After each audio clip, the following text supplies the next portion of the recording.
Hi, నమస్తే. నేను మీ ఆదేశ్. ఈరోజు విజ్ఞాన దర్శిని రమేష్ అన్న మనతో పాటు ఉన్నాడు. ఆయన అయితేంది మన జయరాజ్ అన్న ఇద్దరు కలిసి చేస్తున్న యాత్ర గురించి క్లుప్తంగా తెలుసుకుందాం. అన్న నమస్తే. నమస్తే అన్న, జయరాజ్ అన్నతో మాట్లాడుతుంటే ప్రతిసారి మాటకు ముందు రమేష్, మాటకు వెనకాల రమేష్ అని అంటాడు. మీరు ఇద్దరు కలిసి యాత్ర కట్ల ఒకటి స్టార్ట్ చేశారు. ఏందన్న ఆ యాత్ర? ఇది ప్రకృతి వైజ్ఞానిక యాత్ర అనేది మేము ప్రారంభించాం.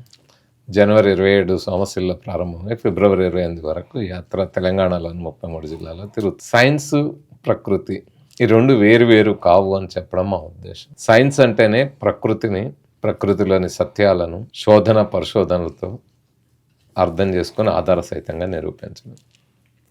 అంటే ప్రకృతిలో ఉండే అనేక అంశాలని అన్వేషించడమే సైన్స్ అనుకున్నప్పుడు నేచర్, యూనివర్స్ ఇవన్నీ కూడా. సో ఈరోజు ఆ నేచర్ ప్రమాదంలో పడింది. దాన్ని అర్థం చేసుకుని మానవాళిని ఉన్నతంగా తీర్చిదిద్దాల్సిన ఆ వైజ్ఞానిక దృక్పథం కూడా ప్రమాదంలో పడింది. వీటన్నిటి గురించిన చెప్పిన మన భారత రాజ్యాంగాన్ని మార్చాలని అనేక ప్రయత్నాలు, దాన్ని కూడా దెబ్బతీయాలని ప్రయత్నాలు జరుగుతున్న తరుణంలో save nature, foster scientific temper, protect constitution ఈ మూడు అంశాలతోటి మా ఈ ప్రకృతి వైజ్ఞానిక యాత్ర సాగుతుంది. అంటే ప్రకృతిని కాపాడుకుందాం, వైజ్ఞానిక దృక్పథాన్ని పెంపొందిద్దాం, రాజ్యాంగాన్ని రక్షించుకుందాం అనేది మా యాత్ర ఉద్దేశం. ఈ భారతదేశంలో, ఈ తెలంగాణలో మీరు అనుకునే సాధ్యమైతే అని అనుకుంటారు? ఏ దేశంలో అయినా సాధ్యమే. సాధ్యం కాకపోతే మానవాళి మనుగడ కోల్పోతుంది. సో అంటే ఆ దేశం మనుగడలో నుంచి లేకుండా పోయే పరిస్థితి వస్తుంది. ఇప్పుడు గాలి కలుషితమైన తర్వాత, నీరు కలుషితమైన తర్వాత, నేల కలుషితమైన తర్వాత, తినే తిండి కలుషితమైన తర్వాత ఇంకా మనిషి ఎలా బతుకుతారు? సో మనిషి బ్రతకాలనుకుంటే ఇక అప్పుడు మనం ఏ చంద్రమండలం, అంగారక గ్రహం మీదనో స్టీఫెన్ హాకింగ్ చెప్పినట్టు ఎత్తుక్కోవాల్సి వస్తుంది. అది ప్రకృతి విధ్వంసంతో జరిగితే అది ఇంకో భాగం ఎట్లా వెళ్తాం అనేది. కొన్ని వందల కోట్ల సంవత్సరాల తర్వాత సూర్యుడు వైట్ డ్వార్ఫ్ ప్లానెట్ అవుతాడు, ఆ తర్వాత వైట్ డ్వార్ఫ్ స్టార్గా మారుతారు, ఆ తర్వాత అనేక రకాల మార్పులు జరుగుతాయి. బట్ మనము మన చేజేతులా నాశనం చేసుకుంటున్న తర్వాత ప్రజల్లో సైంటిఫిక్ టెంపర్ కోల్పోయి మనం మూఢత్వంతో వీటన్నిటిని నాశనం చేసుకున్నప్పుడు పోతాము. ఏ దేశం అయితే వాటిని కాపాడుకుంటుందో అదే నిలబడుతుంది. ఈరోజు యూరోప్ దేశాలకు వెళ్తే ఎందుకు అంత ప్రకృతి పట్ల అంత ప్రేమ ఉంటుంది, లేదు సైంటిఫిక్ టెంపర్ పట్ల అంత ప్రేమ ఉంటుంది అనేది తద్వారా వాళ్ళు ఎంత ఆరోగ్యవంతంగా జీవిస్తున్నారు అనేది అర్థమవుతుంది. సో మనం ఆరోగ్యవంతంగా ఉండాలి, మన భావితరాలు ఆరోగ్యవంతంగా ఉండాలి, మరింత ఎక్కువ కాలం మానవ మనుగడ కొనసాగాలి అంటే కాపాడుకోవాల్సిందే. అన్న, దేశ ప్రధాని ఒక మాట మాట్లాడుతుంటే విన్నా, ఈ ప్రపంచంలోనే భారతదేశం ముందంజలో ఉంటుంది టెక్నాలజీలల్లో అని మాట్లాడుతుంటే విన్నా. ఇంకా మీరు మూఢనమ్మకాలు, సైంటిఫిక్ అది ఇది అని అంటారు. ఇంతగానం అభివృద్ధి అయింది కదా టెక్నాలజీ అదంతా. అంటే భారతదేశము మిగతా దేశాల కంటే ప్రపంచంలో ముందు పీటను ఉందనేది అయితే నాకు ఏ లెక్కల్లో, ఏ నివేదికల్లో కూడా కనపడలేదు. ఎక్కడైనా కనపడితే ప్రధాని గారు చెప్తే ఆ నివేదిక కూడా నేను చూస్తాను. విషయం ఏంటంటే ఎవరు చెప్పారు, ఏం చెప్పారు అనేది కాదు. ఈరోజు మనం చూస్తే అమెరికా కానీ, జపాన్ కానీ, జర్మనీ కానీ, రష్యా కానీ, చైనా కానీ ఇవన్నీ మనకంటే చాలా ముందు పీటన ఉన్న దేశాలు. ఇప్పుడు సైంటిఫిక్ రీసెర్చ్ పేపర్స్లో క్వాంటిటీ చూసుకున్నా, క్వాలిటీ తీసుకున్నా మిగతా దేశాలు, కొన్ని దేశాలు ముందే ఉన్నాయి కదా. కాబట్టి సైన్స్ అండ్ టెక్నాలజీలో మనం ఇంకా చాలా అభివృద్ధి చెందాల్సిన ఉంది, అవసరం ఉంది, చెందాము చాలా. చంద్రయాన్ 3 పంపించాము, ఆదిత్య L1 మిషన్స్ పంపిస్తా ఉన్నాం. కానీ మనకంటే ముందే చంద్రుడి మీద ల్యాండ్ అయిన దేశాలు ఉన్నాయి కదా. వాటి సరసన మనం చేరుతున్నాం. ఇంకా ముందడుగు చాలా వేయాల్సిన అవసరం ఉంది. కాకపోతే నేడు దేశంలో ఒకవైపు సైంటిఫిక్ టెంపర్ తింటా ఉంది, సైన్స్ రీసెర్చ్ దెబ్బతింటా ఉంది. మరొక వైపు మీరు అన్నిటి మూఢత్వం పెరుగుతూ ఉంది, తగ్గట్లేదు. ఎందుకంటే సైన్స్ రీసెర్చ్ పెరిగితే లేదా టెక్నాలజీ పెరిగితే అది వైజ్ఞానిక దృక్పథాన్ని పెంపొందించదు, మనిషిని వైజ్ఞానిక ఆలోచనల వైపు నెట్టదు. టెక్నాలజీ ఒకటే సరిపోదు. అందుకే భారత రాజ్యాంగంలో ఆర్టికల్ 51 ఏం చెప్తుందంటే, to develop scientific temper, spirit of enquiry, humanism and reform. వైజ్ఞానిక దృక్పథాన్ని, వైజ్ఞానిక పరిశీలన స్ఫూర్తిని, మానవవాదాన్ని, సంస్కరణాభిలాషాన్ని పెంపొందించడం పౌరుల ప్రాథమిక బాధ్యత అని చెప్పింది. సో ఈ ప్రాథమిక బాధ్యత మర్చిపోయినప్పుడు కేవలం టెక్నాలజీ మీద ఆధారపడి ఆ టెక్నాలజీ ఉంటే చాలు అనుకుంటే దాని నుంచి వచ్చేది మూఢత్వమే పెరుగుతుంది. సైంటిఫిక్ టెంపర్ పెరిగి మానవులు ఉన్నతంగా ఎదగడం ఉండదు. మళ్ళా పురాతన కాలంలోకి వెళ్ళడము, పురాతన ఆలోచనలే మనల్ని డామినేట్ చేస్తాయి తప్ప నిత్యనూతన వికసిత విజ్ఞానం అనేది ఏదైతే ఉంటుందో అది నిత్యనూతనంగా వికసించాలి తప్ప కేవలం టెక్నాలజీ దగ్గర ఆగిపోతే సాధ్యం కాదు. అన్న, ఈ దేశంలో కానీ ఈ రాష్ట్రంలో కానీ చూసుకుంటే ఇప్పుడు బాగా ఈ గుళ్ళు, ఈ బాబాలు, ఈ దేవుళ్ళు ఇవన్నీ బాగా వినిపిస్తున్నాయి. వాటిని మీ వర్షన్లో చెప్పమంటే ఏమని చెప్తారు? అంటే దేశంలో ఇప్పుడు అన్ని మతాలు, గుళ్ళు, చర్చిలు, మసీదులు ఇవన్నీ కూడా మూఢత్వాన్ని పెంపొందించే కేంద్రాలుగా ఎదిగినాయి. వాస్తవంగా మన దేశంలో ఏంటంటే 100 కోట్లు ఖర్చు పెట్టి, 1000 కోట్లు ఖర్చు పెట్టి గుళ్ళు కడతారు, మసీదులు కడతారు, చర్చిలు కడతారు, కానీ వాటికి ప్రజలు కూడా డబ్బులు దానం చేస్తారు. కానీ మన విజ్ఞానాన్ని పెంపొందించి మన పిల్లలందరినీ, మన భావితరాల్ని విజ్ఞానవంతులుగా తయారు చేసే బళ్ళకి, పాఠశాలలకు మాత్రం డబ్బులు లేని పరిస్థితి కనపడుతూ ఉంటుంది. మేము ఈ యాత్రలో గమనించింది, మన పిల్లలు మట్టిలో ఇంకా కూర్చొని చదువుకుంటున్న పరిస్థితుల్లోనే ఇంకా మట్టిలో ఉన్నారు. సో వాటికి నిధుల కొరత ఉంటుంది, అంటే చదువుకు నిధుల కొరత ఉంటుంది. పిల్లలు భావితరాల్ని బాగు చేయడానికి మన దగ్గర డబ్బులు ఉండవు, కానీ ఇలాంటి వాటికి ఉంటాయి. అందువల్లే ప్రజలు అంటే ఎందుకు ఇది ఉంటుంది అనేది ఇది ఈరోజుది కాదు, మనం అనేక రోజుల నుంచి, అనేక ఏళ్ల నుంచి చూస్తున్న అంశం ఇది. ప్రజలు విజ్ఞానవంతులు అవుతే, వాళ్ళు ప్రశ్నించడం నేర్చుకుంటే తమ పెత్తనం ఉండదు, తమ రాజ్యాలు పాలన ఉండదు. కాబట్టి ప్రజల్ని నిరంతరం మత్తులో ఉంచడం అనే ప్రయత్నమే, నిరంతరం చదువుకి, విజ్ఞానానికి దూరం చేయడం అనే ప్రయత్నమే పాలకులు చేస్తారు. అందుకనే ఈరోజు అదే జరుగుతాం. సో అందుకనే వాళ్ళు ఆ మూఢత్వాన్ని పెంపొందించే ప్రయత్నం పెద్ద ఎత్తున చేస్తాం. ఇప్పుడు మీరు ఈ యాత్రని తీసుకెళ్తున్న క్రమంలో ఎక్కువ శాతం బళ్ళకి అయితుంది, కాలేజీలకి అయితుంది, యూనివర్సిటీలకి వెళ్తాం. అక్కడ రెస్పాండ్ ఎట్లా ఉందన్న ఈ ప్రకృతి మీద అయితుంది, ఈ మూఢనమ్మకం? మా యాత్ర చాలా వైవిధ్యభరితంగా సాగుతూ ఉంది. అంటే మేము ఒక సెక్షన్కి వెళ్ళలేదు, సెక్షన్గా చూసుకునేప్పుడు యూత్ సైంటిఫిక్గా ఎదగాల్సిన అవసరం ఉంది కాబట్టి వాళ్ళ మీద. కానీ వివిధ రంగాలకు చూసుకున్నప్పుడు మెడికల్ కాలేజీలు, ఇంజనీరింగ్ కాలేజ్, ఫార్మసీ, నర్సింగ్, అట్లాగే బిఎడ్, తర్వాత ఇతర డిగ్రీ, ఇట్లాంటి రకరకాలుగా చదువుతున్న అన్ని రంగాల వాళ్ళ దగ్గరికి మేము వెళ్తాం. అన్ని చోట్ల మేము మాట్లాడిన అంశాల పట్ల ముఖ్యంగా యువత, చాలా మంది యువత ఏమనుకుంటామంటే, మనం ఈ జెన్జీ అనగానే పబ్బులు, క్లబ్బులు, మత్తు, డ్రగ్స్ వీటిల్లో ఉన్నారు అనుకుంటున్నారు. పాలకులు వీటిని పెంచి పోషిస్తున్నారు, యువతను అటు తీసుకెళ్లాలనే చూస్తూ ఉన్నారు. మీరు ఇంతకుముందు మనం అనుకున్నట్టు పాలకులు పెంపొందించడంలో బాబాలు గుర్లు అన్నారే, అట్లనే అది జరుగుతూ ఉంది. ఏది మనం టీవీలో చూస్తూ ఉన్నాం, అఘోరి గురించి, అఘోరి ఆడ మగ లేకపోతే ఇంకోటి అనేది నెలల కొద్ది మీడియాలో చర్చలు జరిపారు కదా, కుంభమేళాలో అఘోరి బాబా అని. లేకపోతే ఈరోజు ఏ ఛానల్ పెట్టినా కుంటివారు నడిచేదరు, గుడ్డివారు చూచెదరు, మగవారు మాట్లాడదరు అని, కల్లరి చుక్కలేస్తే చచ్చిన శవం లేచి నిలబడుతుంది, క్యాన్సర్ తగ్గుతుందని, లేకపోతే సాతాన్ని వదిలిపెడతా, సైతాన్ని వదిలిపెడతా, దర్గాల దగ్గర తీసుకెళ్ళి, ఇట్లాంటివన్నీ ఒకవైపు ఉన్నాయి. కానీ మన యువత కొత్త విషయాన్ని ఎవరైనా చెబితే, సైంటిఫిక్ గా చెప్తే స్వీకరించడానికి సిద్ధంగా ఉన్నారు అనేది మాకు మా యాత్రలో అర్థమైంది. వాళ్ళు చాలా వాళ్ళు వేసే ప్రశ్నలు మాకు ఏంటంటే, మిగతా మనం గమనించాల్సింది ఏంటంటే, మూఢనమ్మకాల్లో కానీ మతంలో ఉన్న వాళ్ళు, ఏ మతంలో అయినా, మతంలో ఉన్న వాళ్ళు చెప్పేది విని వెళ్తారు, చెప్పేది విని ఆ నమ్మకం, ఆ మూఢత్వంతో వెళ్తారు. కానీ మేము వెళ్ళినప్పుడు అలా వెళ్ళారనుకోండి, అలాగే వెళ్ళి తల్లలోపు వెళ్ళారనుకోండి, అమ్మాయి మా ఉపన్యాసం బాగుందని అనుకోవడానికి లేదు. మా యాత్ర ఉద్దేశం ఏంటంటే, వాళ్ళని తట్టి లేపి, వాళ్ళ అంటే ఒక తేనెటీగా అక్కడ ఉన్నప్పుడు దాని మీద ఒక చిన్న ప్రయోగం చేసి అవి కదిలి చలనంలోకి రావాలి. అట్లాగే ఈ మెదడు కదిలి చలనంలోకి రావాలి. సో ఆ చలనంలోకి వచ్చినప్పుడు ప్రశ్నలు ఉద్భవిస్తాయి. ఎప్పుడైనా సరే మానవ సమాజ ప్రగతి ప్రశ్నతోటే సాధ్యమైంది అంటాడు డాక్టర్ బాబాసాహెబ్ అంబేద్కర్. బాబాసాహెబ్ అంబేద్కర్ ప్రశ్నే సందేహోల్లాసం, కుతూహోల్లాసానికి కారణం అవుతుంది, అదే జ్ఞానానికి మూలం అవుతుంది అంటాడు రిడిల్స్ ఆఫ్ హిందూయిజంకి ముందు ప్రిఫేస్ లో. కాబట్టి ఆ ప్రశ్నల్ని మనం అడిగేటట్టు, ఆ ప్రశ్నలు గనక ఆ పిల్లల మెదళ్లలో గనక వస్తే ఖచ్చితంగా వాళ్ళు సమాధానాన్ని వెతుక్కునే ప్రయత్నం చేస్తారు. మీరు ఆదిమ మానవుల నుంచి ఈరోజు ఆధునిక వైజ్ఞానిక మానవులుగా ఎదుగుతున్న ఈ పరిణామక్రమ ప్రస్థానం అంతా ప్రశ్న ద్వారా, వైజ్ఞానిక ఆలోచన ద్వారా మాత్రమే సాధ్యమైంది. కాబట్టి మా ఉద్దేశం ఆ విద్యార్థుల్లో ప్రశ్నల్ని మొలకెత్తింపజేయడమే మా పని, అది జరుగుతా ఉంది. అన్న, ఇంత పెద్ద యాత్ర చేస్తున్నారు కదా మీరు, యాత్రలు అని అంటేనే చాలా ఆటుపోట్లు ఉంటాయి. అట్లా మీరేమన్నా ఎదుర్కొన్న సందర్భాలు అంటే స్టార్టింగ్ కానీ యాత్ర నడుస్తున్న క్రమంలో కానీ? అంటే ఆటుపోట్లు అనేవి ఉంటాయి, సహజం. ఇది ఏదో డబ్బులు ఉండి బయలుదేరిన వాళ్ళకి అన్ని రకాల సౌకర్యాలు ఉండొచ్చు, కానీ ప్రజల్ని నమ్ముకొని బయలుదేరే వాళ్ళకి సమస్యలు ఉంటాయి.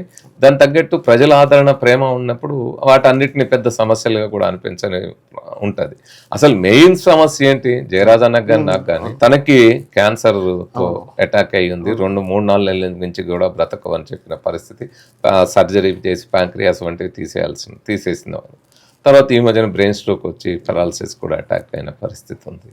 నాకు 5 ఏళ్ల క్రితము కార్డియాక్ ప్రాబ్లం, మీ అందరికి తెలిసింది, కార్డియాక్ ప్రాబ్లం వచ్చి నేను మొత్తం కొలాప్స్ అయిపోయి అన్కాన్షియస్ వెళ్ళిపోయి వెంటిలేటర్, ఎమర్జెన్సీ ఇంజెక్షన్, సిపిఆర్ ఇట్లాంటి వాటితోటి బతికొచ్చిన వాడు. నన్ను కూడా 3-4 నెలల నుంచి బ్రతుకో అన్న పరిస్థితి. ఇప్పటికీ బ్లడ్ పంపింగ్ కెపాసిటీ EF అంటారు, 25% అంటే మోస్ట్ డేంజరస్ అంటారు. ఇంకా మాట్లాడితే హార్ట్ ట్రాన్స్ప్లాంటేషన్ తప్ప వేరే ట్రీట్మెంట్ లేని దశలో ఉన్నాం. కానీ తిరుగుతున్నప్పుడు మాకు అనిపించింది 3-4 నెలలు మించి బ్రతక ఉన్న మనిషి 5 ఏళ్ళు కదా ఎలా ఉన్నారు, 5-6 నెలలు మించి బ్రతక ఉన్న జయరాజన్ 20 ఏళ్ళ నుంచి ఎట్లా ఉన్నారు అంటే ఒకటి ప్రజల మధ్యలో ఉండి ప్రజల కోసం పనిచేసిన వాళ్ళకి ఖచ్చితంగా ఆ ఆరోగ్యం గురించి ఆలోచించుకోవాల్సిన అవసరం ఉండదు, ఆరోగ్యవంతంగానే ఉంటారు అనేది అర్థమవుతుంది. సో ఈ క్రమంలో ఇక భోజనాలు కానీ ఇతరంతర అనేక సౌకర్యాల దగ్గర ఉంటాయి ఇబ్బందులు. బట్ ఆ ఇబ్బందులన్నీ అధిగమించి ప్రజలు అక్కడికి పోయినప్పుడు భోజనాలు అరేంజ్ చేయడం లేదా ఇతరత్ర చూసుకోవడం చేస్తున్నారు కాబట్టి వెళ్తున్నాం. అది ఇతరత్ర సమస్యలు అయితే మాకు ఏమి ఎదుర్కొన్నా. ఇంత పెద్ద యాత్ర చేసేటప్పుడు వెహికల్ అయితేంది, ఫుడ్ అయితేంది, అవి ఇబ్బందులు ఉంటాయి. ఆర్థికంగా ఎట్లా నెట్టుకొస్తారు? నేను చెప్తుంది అదే, ప్రజలు చాలామంది మాకు ఆదరించి ఒక దగ్గర పెట్రోల్, ఒక దగ్గర డీజిల్, ఒక దగ్గర భోజనాలు, ఒక దగ్గర వసతి సౌకర్యాలు కల్పించడం ఇట్లాంటివన్నీ చేస్తున్నారు. సో అవన్నీ కూడా మేము ఉన్నవాళ్ళు ఎక్కడ అవకాశం ఉంటే అక్కడ, అంటే మాకేమి పెద్ద సౌకర్యాలు కావాలి, స్టార్ హోటల్స్ కావాలి మాకు ఇవన్నీ అనుకోవడం. కాకపోతే ఏంటంటే మాకు ఇద్దరం పేషెంట్స్ కాబట్టి చిన్నగా వాష్రూమ్ అందుబాటులో ఉండాలి, మాకు ఉన్నంతలో కొంత మంచిగా ఉండాలి, అవి తప్ప మిగతా మా యూత్, మా ఎమ్మటి ఒక 20 మంది టీం ఉంది, అందరూ యువకులు, వాళ్ళైతే ఎక్కడ ఉంటే అక్కడ ఉంటున్నారు. మాకు TPTLF విజయ్ ఉంటుంది, ఆయన యువకుడు ఎక్కడైనా వాడుకుంటారు. మా తెలంగాణ విజ్ఞాన దర్శిని అధ్యక్ష కార్యదర్శులు ఆదంరాజు, మహమ్మద్ అలీ ఉంటారు, వాళ్ళు కూడా అంతే. మిగతా టీం మెంబర్స్, మిగతా వాళ్ళందరూ కూడా అంతే, ఎక్కడ ఉంటే అక్కడ అడ్జస్ట్ అయిపోయే వాళ్ళు ఎవరు మాకు ఇదేంది ఇట్లా ఉన్నామా అని అనుకునే పరిస్థితి లేదు. ఏది ఉంటే అది తింటున్నాం, ఎట్లా ఉంటే అట్లా వెళ్తున్నాం. మొత్తం ఎన్ని రోజులు చేయబోతున్నా యాత్ర? ఇది 4 రోజులు, జనవరి 27 నుంచి ఫిబ్రవరి 28 వరకు. ఫిబ్రవరి 28 జాతీయ సైన్స్. అసలు ఈ యాత్ర తలపెట్టడంలో మాకు ఇంకొక ప్రధాన ఉద్దేశం ఏంటంటే అది సైంటిఫిక్ టెంపర్ అనేది ఇప్పుడు సమాజంలో తగ్గిపోతా ఉంది. దీనికి కారణం మనం చూస్తే పాఠ్య పుస్తకాల్లో నుంచి డార్విన్ జీవ పరిణామ సిద్ధాంతం ఎత్తేస్తున్నారు, పీరియాడిక్ టేబుల్ ఎత్తేస్తున్నారు. ఈ రోజు మీరు ఇంటర్వ్యూ చేసే రోజు డిమిట్రీ మెండలేవ్ జన్మించిన రోజు. ఈ డిమిట్రీ మెండలేవ్ అనే సైంటిస్ట్ పీరియాడిక్ టేబుల్ ని పీరియాడిక్ టేబుల్ రూపొందించిన సైంటిస్ట్. ఆ పీరియాడిక్ టేబులే అది రూపొందిన తర్వాత అనేక కొత్త మూలకాలు కనుగొనడానికి అది కారణమైంది. అసలు కెమిస్ట్రీ యొక్క బేస్ దాని నుంచే పిల్లర్స్ గా కెమిస్ట్రీ ఎదిగింది. ఈరోజు దాన్నే దెబ్బతీసి అదే లేకుండా చేస్తే, కెమిస్ట్రీ పీరియాడిక్ టేబులే లేకుండా చేస్తే ఇంకా పిల్లలు కెమిస్ట్రీ ఏం నేర్చుకుంటారు? అంటే డబ్బులున్న వాళ్ళ పిల్లలు వాళ్ళేం ఇంటర్నేషనల్ స్కూల్లో అమెరికన్ సిలబస్తో చదువుతుంటారు, వాళ్ళు ఇవన్నీ నేర్చుకుంటారు, డార్విన్ జీవ పరిణామం, ఎలాగా కెమిస్ట్రీ, ఫిజిక్స్ వాళ్ళు నేర్చుకుంటారు. కానీ ఈ దేశంలో చదువుతున్న మన పిల్లలు, మెజారిటీగా ఉండే మన శూద్ర, దళిత, బహుజనుల పిల్లలు, వాళ్ళు చదువుకునే స్కూళ్ళల్లో నుంచి ఆ సిలబస్ నుంచి సైన్స్ ఎత్తేయడం అంటే ఏంటి? అంటే ఒకప్పుడు మనకి అసలు చదువే దూరం చేశారు, చదువు దరిదాపుల్లోకి మన గుడిసెల్లోకి రాకుండా ఆపారు, మన మెదళ్ళల్లో విజ్ఞానాలు నింపకుండా ఆపారు, మన మేధస్సు వికసించకుండా చేశారు, ఏకలవ్యుడు వేలు నడికి వచ్చిన విద్యను కూడా వాడకుండా చేసిన దారుణాలు కనపడ్డాయి ఈ దేశంలో. చదువుకుంటే చెవులలో సీసాలు పోయడం ఇట్లాంటివి కూడా చూసినాము. మహిళలకు అసలు చదువే లేకుండా వంటింటికి పరిమితం చేసిన కాలం చూసినాం. అలాంటి స్థితి నుంచి మహాత్మా జ్యోతిబా పూలే, సావిత్రిబాయి పూలే బళ్ళు పెట్టి చదువుల ద్వారా మన జీవితాలు బాగుపడతాయని చెప్పి డాక్టర్ బాబాసాహెబ్ అంబేద్కర్ ఆ విధంగా చెప్పిన తర్వాత మనం చదువుల్లోకి వచ్చిన తర్వాత ఈ చదువుకొని ముందుకు వస్తుంటే భరించలేని పెత్తనము, ఆధిపత్యం, మా ఆధిపత్యం కూలిపోతుంది అనుకునే వాళ్ళు మళ్ళా మనల్ని మూఢత్వంలో ముంచడానికి ఎప్పుడైనా పాలకులు 2 రకాల మత్తులో ముంచాలని ప్రయత్నం. ఒకటి మద్యము, ఇలాంటి మత్తులు, రెండవది మతము, మూఢత్వం మత్తు. ఈ 2 రకాలు. అందుకే ఇప్పుడు చూడండి మీరు సమాజంలో విచ్చలవిడిగా ప్రజల యువతకి పబ్బులు, క్లబ్బులు, డ్రగ్స్ ఇవన్నీ అందుబాటులో ఉన్నాయి ఎక్కడికక్కడ. మీరు ఏదైనా మా మతము, ధర్మము చాలా గొప్పది, సనాతనమైందని చెప్పేవాళ్ళు కానీ, లేకపోతే ఇతర మతాలకు మాయి గొప్పవని చెప్పుకునే వాళ్ళు కానీ ఎవరు కూడా ఈ కల్చర్కి వ్యతిరేకంగా యువతని చైతన్యవంతం చేయట్లేదు. యువతని ఒక వైజ్ఞానికంగా ఆలోచించి మీరు ముందుకు వెళ్ళండి అని చెప్పేవాళ్ళు ఎవరు లేరు. దీని బారిన పడేది ఎవరు? ఆ మతంలో ఉన్న యువకులే. అయినా వాళ్ళు దాన్ని ఇంకా జరగనీలే అన్నట్టు చూస్తున్నారు తప్ప వాటిని ఆపే ప్రయత్నం ఎక్కడా జరగలేదు. వాళ్ళు ఎవరు అధికారంలో ఉన్నా అదే జరుగుతుంది. రెండవది భక్తి, మూఢత్వం మత్తు. ఇది అన్ని మతాలు అవే పెంచి పోషిస్తున్నాయి కదా. అసలు ఎంత ఎర్రి వాళ్ళని చేస్తున్నారు. మీరు అనేక ఘటనలు చూస్తే ఒక్కొక్కటి సాతాను, సైతాను, ఫైర్ అని ఎగిరిచ్చే వాళ్ళు కానీ, దర్గాల దగ్గర అదేంటి మన వికారాబాద్ జిల్లాలో అంతకుముందు నేను కూడా అక్కడ పర్యటన దారూర్ మండలంలో కుక్కింద గ్రామంలో ఒక అమ్మాయి తనకి ఏదో డిప్రెషన్ ఏదో సమ్ సైకలాజికల్ ప్రాబ్లం వస్తే గాలి సోకిన దయ్యం పట్టిందంటే అక్కడ నస్కల్ మండలంలో ఉండే ఒక రఫీక్ బాబా అనే బాబా దగ్గర తీసుకెళ్తే నిప్పుల మీద పెట్టి అమ్మాయిని నిలబెట్టి కాలుతో తొక్కితే నిప్పులు ఇంతలో దిగితే 6 నెలలు అమ్మాయి చికిత్స పొందాల్సి వచ్చింది. జయరాజ్ అన్న మేము మా ప్రకృతి వైజ్ఞానిక యాత్ర వెళ్ళి మేము పరిగిలో ఒక స్కూల్లో ఈ ప్రోగ్రామ్ చేస్తుంటే ఒక అబ్బాయి నేను ఈ ఘటన చెప్పగానే ఇలా వచ్చాడు మా దగ్గరికి. ఏంటంటే సార్ మా మామ బిడ్డే సార్, నిజంగా చాలా ఇబ్బందులు పడ్డాయి సార్, ఇట్లా అయింది సార్ మా కుటుంబంలో, ఈ దయ్యాల పేరుతో ఇంత దారుణం జరిగింది సార్ అని. సో ఇలాంటి ఘటనలు చాలా జరుగుతాయి. అంటే వీటిని పెంచి పోషిస్తున్నాయి అన్ని మతాలు. కాబట్టి వాటిని వైజ్ఞానిక దృక్పథం పెంపొందించాలి. ఈ దేశంలో మనకి వైజ్ఞానిక దృక్పథం ఇది ఎక్కడి నుంచో వచ్చింది కాదు. చార్వాకులు మొట్టమొదటి ఈ దేశంలో ప్రశ్నించే తత్వాన్ని, వైజ్ఞానిక దృక్పథాన్ని మనకి కలిగించారు. ఆ తరువాత గౌతమ బుద్ధుడు 2,500 ఏళ్ల క్రితమే చెప్పాడు, పవిత్ర గ్రంథాల్లో ఉందని గాని మహానుభావులు చెప్పారని గాని దేనిని మూఢంగా నమ్మకండి, చివరికి నేను చెప్పింది కూడా మీకై మీరు తార్కికంగా ఆలోచించి సత్యాన్ని తెలుసుకోమన్నాడు. సైన్స్ అంటే అదే కదా. సైన్స్ ఈ రోజు ఆధునికంగా సైన్స్ కి ఇచ్చే నిర్వచనం ఏమిటి? ఈ ప్రకృతి యూనివర్స్ గురించిన సత్యాలను ఒక క్రమ పద్ధతిలో, తార్కిక పద్ధతుల్లో అన్వేషించడం, సో ఆధార సహితంగా నిరూపించడం. ఇప్పుడు అడగబోయే క్వశ్చన్ దీనికి మీరే సమాధానం చెప్తారని అనుకుంటా. ఈ మధ్య కాలంలో చూస్తుంటే చిన్న అంటే పిల్లలకి మీరు అన్నట్టు యువతకి ఎక్కువ దేవుళ్ళు రావడం, అంటే ఎర్రవరం అవుతుంది ఇప్పుడు కొన్ని ప్రాంతాలలో చూసుకుంటే, లేకపోతే ఆ చెట్టు కింద దేవుడు ఉన్నాడు, ఈ చెట్టు కింద దేవుడు ఉన్నాడు అనడం, లేకపోతే నిధులు ఉన్నాయని అట్లా చాలా మోసాలు అట్లా జరుగుతున్నాయి.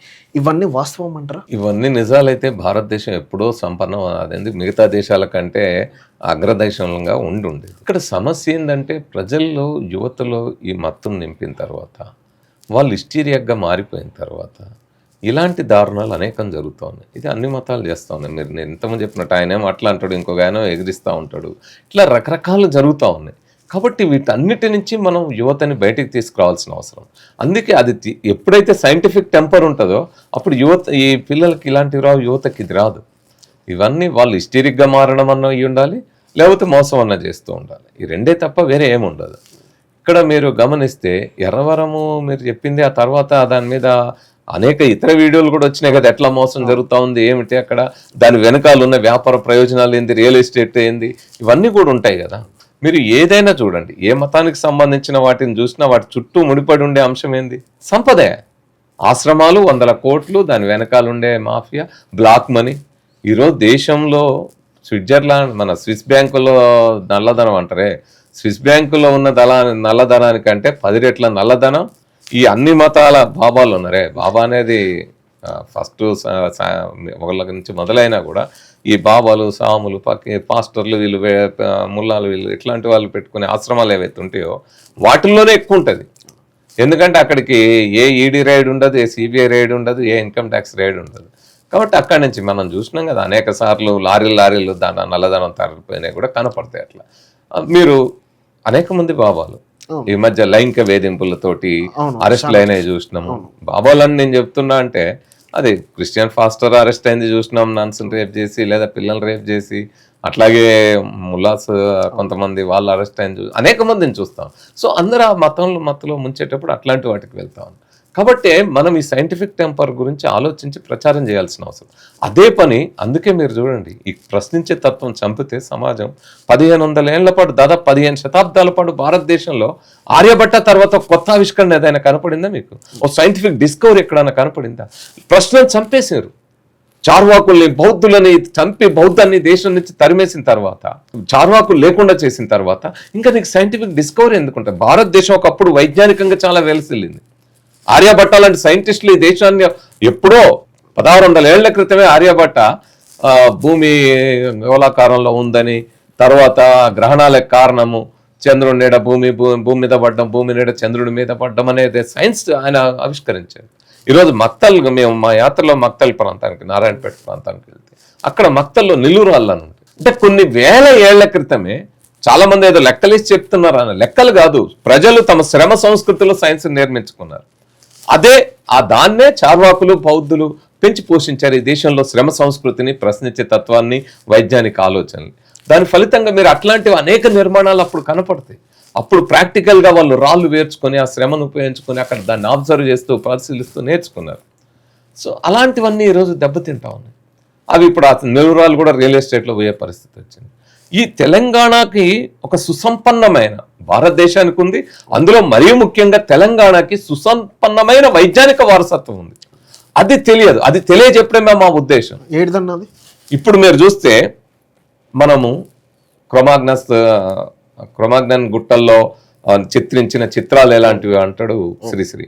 అక్కడ కాదు, మీరు తెలంగాణలోని భూపాలపల్లి జిల్లాకి వెళ్ళండి. భూపాలపల్లి జిల్లాలో గుహలలో కొన్ని వేల ఏళ్ల క్రితం, దాదాపు 30-40 వేల ఏళ్ల క్రితమే పెయింటింగ్స్ వేసినవి ఇప్పటికీ సజీవంగా అక్కడ పెయింటింగ్స్ నిలబడ్డాయి. 30-40 ఏళ్ల క్రితం, వేల ఏళ్ల క్రితం వేసిన పెయింటింగ్స్ ఇప్పటికీ అక్కడ సజీవం కనబడదు. మన పక్కన భువనగిరిలో, హైదరాబాద్ నగరంలో కనపడతాయి కేవ్ పెయింటింగ్స్. మీరు అలాంటివి ఈరోజు చరిత్రకారులు తెలంగాణలో వాటిని పట్టి తీస్తా ఉన్నారు. మన పురాతత్వ అన్వేషకులు కానీ, పురాతత్వ పరిశోధకులు కానీ, చరిత్ర పరిశోధకులు కానీ అలాంటి వాటిని బయటికి తీస్తాం. మక్తల్లోని నిలువురాళ్ళు కానీ ఇలాంటివి అనేక రకాలు ఉన్నాయి. ఇవన్నిటితో పాటు మీరు చాలా మందికి తెలియని అంశం ఏంటంటే, అంటే మన చరిత్ర మనకు తెలియంది హన్మకొండ. హన్మకొండలో మీరు అటు చూస్తే ఒక పెద్ద గుట్ట కనబడుతుంది, అగ్గులయ్య గుట్ట అంటారు. అక్కడ ఒక జైన దేవాలయం ఉంది, అందరూ జైన గుడికి వెళ్తారు, అదేదో అనుకుంటారు. కానీ దాని పేరే అగ్గులయ్య గుట్ట. ఎవరు ఈ అగ్గులయ్య అని శోధించడం మొదలు పెడితే, ఆ అగ్గులయ్య 1000 ఏళ్ల క్రితమే తెలంగాణలో వైద్య రంగంలో ప్రసిద్ధి చెందినవాడు. ఇప్పుడు అవి ఏమంటావు శిలాఫలకాలు బయటకు వచ్చి అనేక రాజులు చెక్కింది. ఆ రాజులు రాసిన దాంట్లో చూస్తే ఆ అగ్గులయ్య ఫస్ట్ భారతదేశంలో చిన్న పిల్లలకు సర్జరీని మొట్టమొదటి మొదలుపెట్టి ఈ రోజు మన పిడియాట్రిక్స్ ఆద్యుడిగా నిలబడ్డాడు. 1000 ఏళ్ల క్రితం జరిగింది. జీవకుడు బుద్ధుడి యొక్క పర్సనల్ వైద్యుడిగా ఉంటాడు. జీవకుడు 2.5 ఏళ్ల క్రితమే కొత్త వైద్య విధానాలు, కొత్త సర్జరీలకు ఆద్యుడు. సో ఇలాంటి వాటి చరిత్ర మనం తెలుసుకోవాల్సిన అవసరం ఉంది. కేవలం అంటే చరకుడు, సుశ్రుతుడేమో చాలా మందికి తెలిసింది, కానీ తెలియనివి చాలా ఉన్నాయి. అలాంటి వాటిని కూడా మనం బయటికి తీసుకోవాల్సిన మా ప్రకృతి వైజ్ఞానిక యాత్రలో అది అంటే అడవుల్ని పరిరక్షించుకోవడానికి అడవుల దగ్గరికి వెళ్తాం, చెట్టు దగ్గరికి వెళ్తాం, అట్లాగే వైజ్ఞానిక ప్రాంతాలు ఎక్కడున్నాయి అక్కడికి వెళ్తాం. వీటి గురించిన ఇవి అంశాలన్నీ కూడా ఇగో మీ జిల్లాలో ఇది ఉంది, మీ ప్రాంతంలో ఇది ఉంది, మీరు ఇక్కడ ఉన్నారు, మీరు ఇలా చేసుకోవచ్చు, ఇలా చేయొచ్చు అనే అంశాలన్నిటినీ మేము వివరిస్తాం. ఇప్పుడు ఒక టెక్స్ట్ బుక్ లో ఉన్న అంశం ఏముంటుంది, మేము ఒక మెడికల్ కాలేజ్ పోయినాం, మెడికల్ కాలేజ్ పోతే టెక్స్ట్ బుక్ లో వాళ్ళ బుక్ లో ఉన్నది చదువుతారు, అయిపోతుంది. కానీ దాని వెనకాల ఉండే చరిత్ర ఏంది, సుశ్రుతుడు ఎలా సర్జరీ చేయగలిగాడు, అంతకుముందు ఆ సమాజంలో ఎలా ఒక జంతువును కోసి పరిశీలించి ఆ తర్వాత ఒక డెడ్ బాడీని కోసి ఎలా పరిశీలించారు. డైరెక్ట్ మనిషిని కోయారు కదా, ముందు డెడ్ బాడీని కోసి పరిశీలిస్తే వాళ్ళు మందులు ఇచ్చితారనుకోండి, వాళ్ళు మందులు ఇస్తే తగ్గితే ఏమంటాడు, వీడు డెడ్ బాడీ కోసి పరిశీలిస్తే ఏమంటాడు, వీడు మందులు ఇస్తే రోగం తగ్గిందంటే వీడి దగ్గర ఏదో శక్తి ఉన్నది, ఇది క్షుద్ర విద్య అన్నాడు. నేనేం చెప్తున్నా అంటే నాకు చరిత్రలో నాకు అర్థమైంది ఏంటంటే క్షుద్ర విద్య అనేది లేదు. శూద్రులు పనిచేశారు కాబట్టి శూద్ర విద్యను క్షుద్ర విద్య అంటున్నారు. అదే మేము ముఖం నుంచి వచ్చినాం కాబట్టి మేము గొప్ప వాళ్ళం కాబట్టి మాది గొప్ప, మా దగ్గర ఉన్నది మంచిది, వీళ్ళు చేసే క్షుద్రమైంది అంటున్నారు. అట్లాంటి అనేక అంశాలు. ఇప్పుడు మీరు అట్లా కోర్స్ చూస్తే ఎవరు ఫస్ట్ పెయింటింగ్స్ వేశారంటే నాకు ఫస్ట్ పెయింటర్ కనపడ్డాడు, లియోనార్డో డా విన్సీ. మొత్తం బాడీ లోపల ఉండే పార్ట్స్ అన్నేసాడు. దాన్ని మరింత ఉన్నతంగా తీసి ఒక అనాటమీకి సంబంధించిన ఫస్ట్ బుక్ పబ్లిష్ చేసిన వెసాలియస్, ఆయన చరిత్ర ఏంది కూడా మేము చెప్పినాం. కాబట్టి ఇట్లాంటి లోతుల్లోకి వెళ్ళి భారతదేశంలో కూడా వైద్యుడి చేత తిండి తినకూడదు అని వైద్యులను నిషేధించిన, అంటే వైద్యాన్ని, మెడికల్ సైన్స్ ని నీచంగా చూసి దాన్ని కించపరిచి అలా అది ఎవరు ప్రాక్టీస్ చేస్తే వాళ్ళని శుద్ర మాంత్రికుల కింద చంపిన కాలం కూడా ఉంది. కాబట్టి వాటన్నిటినీ తట్టుకొని ఈరోజు మనకు సైన్స్ ఎంత అభివృద్ధి చెందిందంటే ఎన్నో వేల మంది త్యాగాల ఫలితం, వాళ్ళ ప్రాణాలు అర్పించిన తర్వాతనే ఈరోజు మనం ఉన్నాం. కాబట్టి అలాంటివి ఎక్కడెక్కడ ఉన్నాయో వాటన్నిటిని కూడా వెలికి తీసి మనం వైజ్ఞానికంగా ఎదగాల్సిన అవసరం ఉంది అనేది మనం నేటి యువతరానికి చెప్పాల్సిన అవసరం ఉంది. అంటే నిత్య నూతన వికసిత విజ్ఞానవంతులుగా మన యువత తయారు కావాలి. లేకపోతే శ్రీశ్రీ చెప్పినట్టు మొద్దురాతి చిప్పలు నూతిలోని కప్పలు అంటాడే అలా తయారు చేయాలని పాలకులు చూసినప్పుడు డ్రగ్స్, మతము, మద్యము, అన్ని రకాల మత్తులో ముంచి వాళ్ళ మెదడు ఎదగకుండా, మేధస్సు వికసించకుండా చేసినప్పుడు ముఖ్యంగా మీ యాత్ర ఉద్దేశం ఏంటి? మా యాత్ర ఉద్దేశం తెలంగాణ యువతని మేధావంతులుగా, విజ్ఞానవంతులుగా రూపొందే విధంగా వాళ్ళలో ప్రశ్నించే తత్వాన్ని పెంపొందించడం. గౌతమ బుద్ధుడు చెప్పినట్టు, చార్వాకులు చెప్పినట్టు, మహాత్మా జ్యోతిబా పూలే, సావిత్రిబాయి పూలే చెప్పినట్టు, వేమన చెప్పినట్టు భారతదేశంలో మొట్టమొదటిసారి ప్రపంచంలో కూడా అనుకోవచ్చు మొట్టమొదటిసారి వైజ్ఞానిక దృక్పథం సైంటిఫిక్ టెంపర్ అనే పదాన్ని పరిచయం చేసి దాని గురించి అది మన జీవన విధానంలో ఉండాలి ప్రశ్నించే తత్వం కానీ ఆధార సహితంగా నిర్ధారించబడడం, ఏదైనా నువ్వు నిజం అనుకున్నది అది తప్పు అని తేలితే దానిని కూడా అంగీకరించుకొని నువ్వు నమ్మిన దాన్ని కూడా మార్చుకొని అంగీకరించుకొని ముందుకు వెళ్ళాలని మొట్టమొదటిసారి 1946లో డిస్కవరీ ఆఫ్ ఇండియాలో జవహర్లాల్ నెహ్రూ చెప్పారు. ఈ రోజుకి అది ఈ సంవత్సరానికి 80 ఏళ్ళు అవుతుంది. కాబట్టి ఈ అన్ని దృష్టిలో పెట్టుకొని మనం భారత రాజ్యాంగంలో కూడా మనకి 2 అంశాలు చాలా స్పష్టంగా ఆర్టికల్ 51A పౌరుల ప్రాథమిక బాధ్యత గురించి చెప్తుంది. చాలా మంది రైట్స్ తెలుసు, రైట్స్ గురించి ప్రశ్నిస్తున్నారు, చర్చలు జరుగుతాయి, కోర్టుకి వెళ్ళి మనం ప్రశ్నించగలుగుతాం, లేదా లేని వాళ్ళకి అనేక సంస్థలు అండగా ఉంటాయి, పోరాడతారు. కానీ పౌరుల ప్రాథమిక బాధ్యతల గురించి చెప్పేవారు ఎవరు లేని స్థితిలోనే మేము ఈ బాధ్యతను గుర్తు చేయడానికి బయలుదేరాం. ఏంటి ఆర్టికల్ 51 ఏం చెప్తుంది? జాతీయ జెండాను గౌరవించము అంటది. అందుకే జాతీయ జెండా మాతో ఉంది. ఇది చెప్తున్నాం పిల్లలకి. జాతీయ గీతాన్ని గౌరవించము అంది. ఆ జాతీయ గీతాన్ని గౌరవించమని చెప్తున్నాం. అందులో ఆర్టికల్ 51AG ఒక మాట చెప్తుంది. ఏమిటది? Protect forest, environment and nature. అంటే అడవుల్ని, పర్యావరణాన్ని, ప్రకృతిని రక్షించమని చెప్పింది. ఆ బాధ్యతను కూడా చెప్తా ఉన్నాం. జీవ వైవిధ్యాన్ని కాపాడమంది, అది చెప్తా ఉన్నాం. అదేవిధంగా ఆర్టికల్ 51AH చెప్తున్న to develop scientific temper, spirit of enquiry, humanism and reform, ఇవన్నీ చెప్తా ఉన్నాం. అంటే రాజ్యాంగ బాధ్యతల్ని చెప్పడంతో పాటు అంతటి ఘనమైన రాజ్యాంగం, ప్రపంచంలోనే ఉన్నతమైన రాజ్యాంగాల్లో భారతదేశం రాజ్యాంగం ఒకటి. కాబట్టి ఆ రాజ్యాంగాన్ని అనేక దేశాల పాలనా విధానాల్ని, కేవలం రాజ్యాంగాల్ని చాలామంది ఏమనుకుంటారంటే అంబేద్కర్ రాజ్యాంగాన్ని, ఆ రాజ్యాంగం ఈ రాజ్యాంగం కాపీ కాదు.